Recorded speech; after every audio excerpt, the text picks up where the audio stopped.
उत्तराखंड के हरिद्वार में आयोजित संत सम्मेलन के दौरान योग गुरु बाबा रामदेव का एक बयान चर्चा में आ गया। कार्यक्रम में जब उनसे कई मुद्दों पर सवाल किया गया तो उन्होंने हल्के फुल्के अंदाज में कहा कि आजकल लोगों ने हमें खूब पेल रखा है, तो हम ज्यादा बात नहीं करेंगे। उनके इस बयान के बाद वहां मौजूद लोगों के बीच भी चर्चा शुरू हो गई। हालांकि इसके बाद बाबा रामदेव ने देश की राजनीति व्यवस्था और चुनाव व्यवस्था से जुड़े कई मुद्दों पर खुलकर अपनी बात रखी। हरिद्वार में आयोजित इस कार्यक्रम में वन नेशन वन इलेक्शन यानी एक देश एक चुनाव के मुद्दे पर भी चर्चा हुई।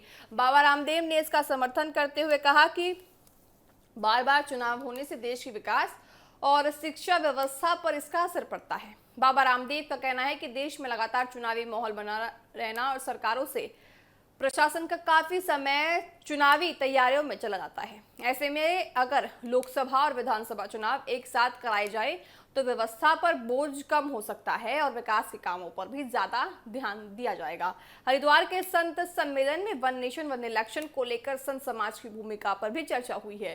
कार्यक्रम में मध्य प्रदेश के पूर्व मुख्यमंत्री शिवराज सिंह चौहान और उत्तराखंड के मुख्यमंत्री पुष्कर सिंह धामी भी मौजूद रहे। दोनों ने एक साथ चुनाव कराने के विचार का समर्थन किया। बाबा रामदेव ने सिर्फ चुनाव व्यवस्था पर ही नहीं बात की बल्कि शिक्षा और देश के विकास भविष्य की भी यहाँ पे अपनी बात रखी है। उनका कहना है कि देश में शिक्षा और स्वास्थ्य जैसे क्षेत्रों में बड़े सुधार की जरूरत है। इससे पहले भी युवाओं और आंदोलन को लेकर अपनी बात रख चुके हैं और लोकतांत्रिक तरीके से अपनी आवाज उठाने पर उन्होंने जोर भी दिया है। हरिद्वार में उनके बयान का एक और हिस्सा चर्चा में है, जहां उन्होंने आपको बताएं कि विवादों पर ज्यादा बोलने से बचने का संकेत दे दिया। हालांकि इसके बावजूद उन्होंने देशव्यापी राष्ट्र निर्माण और व्यवस्था से जुड़े मुद्दों पर अपनी बात रखी है। आइए आपको सुनाते हैं कि इस सम्मेलन में जब बाबा रामदेव सम्मिलित हुए तो उन्होंने क्या कुछ कहा है और क्या उनका जो बयान था पूरी तरह से चर्चाओं में आ चुका है।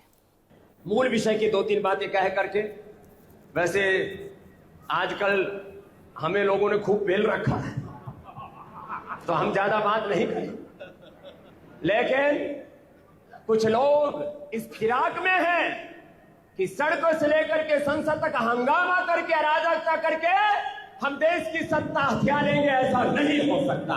देश संविधान से और लोकतांत्रिक मूल्यों से चलेगा। आपको विरोध करना है संवैधानिक लोकतांत्रिक तरीके से, विरोध कीजिए, लेकिन आपको चुन करके आना पड़ेगा। अब उनको लग रहा है वन नेशन वन इलेक्शन हो जाएगा तो चुने ही नहीं जाएंगे, तो और छेरा लग रहा, दस्त लग रहे बहुतों को कि वन नेशन वन इलेक्शन हो गया तो हमारा तो पहले ही मोक्ष हो जाएगा। हम तो सब मोक्ष प्राप्ति के लिए आगे बढ़ रहे हैं।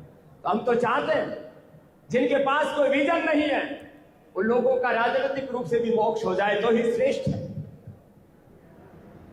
कुछ बच्चों को आगे करके छोटे छोटे नाबालिग बच्चे 5 साल के 10 साल के बच्चे उनको गाली गलौज सिखा रहे हैं। तुम जाकर के डीएम को घेर लो, तुम जाके कलेक्टर को घेर लो, तुम एसएसपी को घेर लो, तुम थाने को घेर लो। बच्चों को आंदोलन में नहीं उतारना चाहिए। लड़ना है तो खुद लड़ो।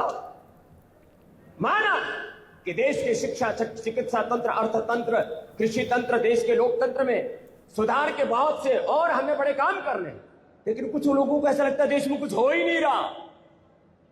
ऐसी निराशा में डूबे हुए हैं। देश में बहुत कुछ अच्छा हो रहा है और बहुत कुछ अच्छा हम सबको मिल करके करना है। साधु संतों को भी करना है, देश के नागरिकों को भी करना है, लेकिन इस देश में राष्ट्र हित, राष्ट्र धर्म, राष्ट्र प्रेम सर्वोपरि है। अभी तो वन नेशन वन इलेक्शन की हम बात कर रहे हैं। एक देश एक भारत माता, एक हमारा राष्ट्र, हमारा आराध्य जननी जन्मभूमि से स्वर्गात अभिकरीयसी माता भूमि पुत्र हम पृथिव्या के हम उद्घोष। और क्या हो रहा है? बोले हम वंदे मातरम नहीं बोलेंगे। बोले उसके जो आगे की अंतरा है उसमें तो दुर्गा कहा गया भारत माता को। अरे उपमा दी है मूर्खो, भारत माता को दुर्गा की उपमा दी है। तुम्ही विद्या तुम्ही धर्म, तुम्ही हृदय तुम्ही मर्म, मेरे मर्म तुम हो मां, मेरा धर्म तुम हो मां, मेरी दुर्गा तुम हो मां और तुम विश्व विजयी हो मां। इसमें क्या गलत है?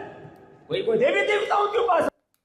कुल मिलाकर हरिद्वार के संत सम्मेलन में बाबा रामदेव का आजकल लोगों ने हमें खूब पेल रखा है वाला बयान सोशल मीडिया और राजनीतिक गलियारों में चर्चा का विषय बन गया है। वही वन नेशन वन इलेक्शन पर उनके समर्थन ने इस मुद्दे को लेकर चल रही बहस को एक बार फिर सुर्खियों में ला दिया है।